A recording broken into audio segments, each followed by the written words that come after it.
Another good point on the Stephen Obsoletus is he's obviously really big informant because one of the things I discovered about this Stephen Obsoletus guy is he can never say anything about my trial, the court transcripts. He can never say anything that's even close to being honest or the truth. He can't even show his face on the internet. On his own channel, he can't show his face. So that's number one. Number two is this.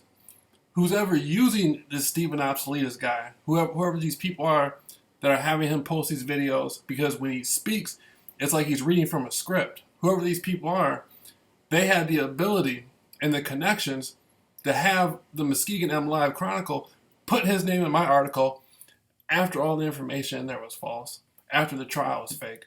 They still had the ability to put him in the newspaper article so he could sit here and make disinformation YouTube videos about me. But at the same time, he'll sit there and put mob names in the YouTube thing. So I think the people involved with that are involved with some sort of organized crime,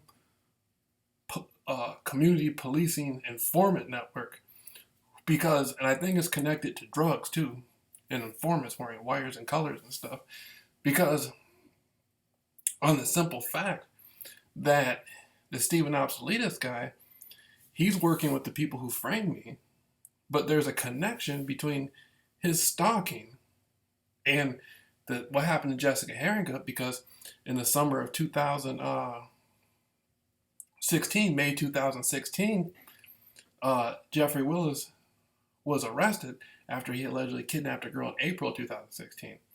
Then after I was framed and set up in August 2016, a month later, they charged Willis with the Harrington case. But in May, he got arrested in May of 2016 for the alleged kidnapping of a 16-year-old girl.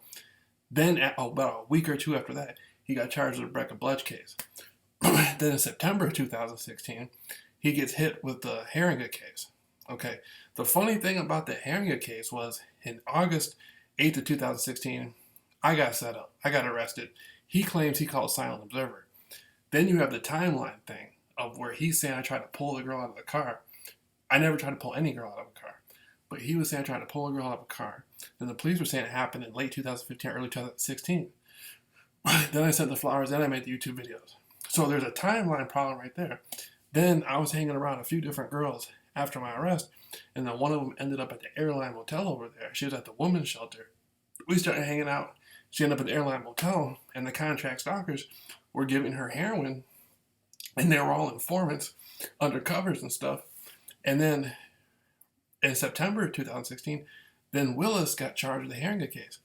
So at the same time, a girl I was hanging out with was being used by the gang stalkers, and they got her hooked on heroin over at the motels. That's right around the time it hit Willis with the Harrington case. And then everybody knows about the secret phone connection and the alleged dope dealing that was going on, or the alleged drugs that were going on in the ExxonMobil gas station. And Jessica Harrington's own mother said she didn't feel Jeffrey Willis did it, that there was more to the story. Then everybody working the gas station, or not everybody, but many of the people had connections into drugs. They were on drugs. So, there's a big scandal behind the Stephen Obsoletus guy. And, he's a fraudulent, fake person who reads scripts. When he talks, you can tell he's coming from scripts.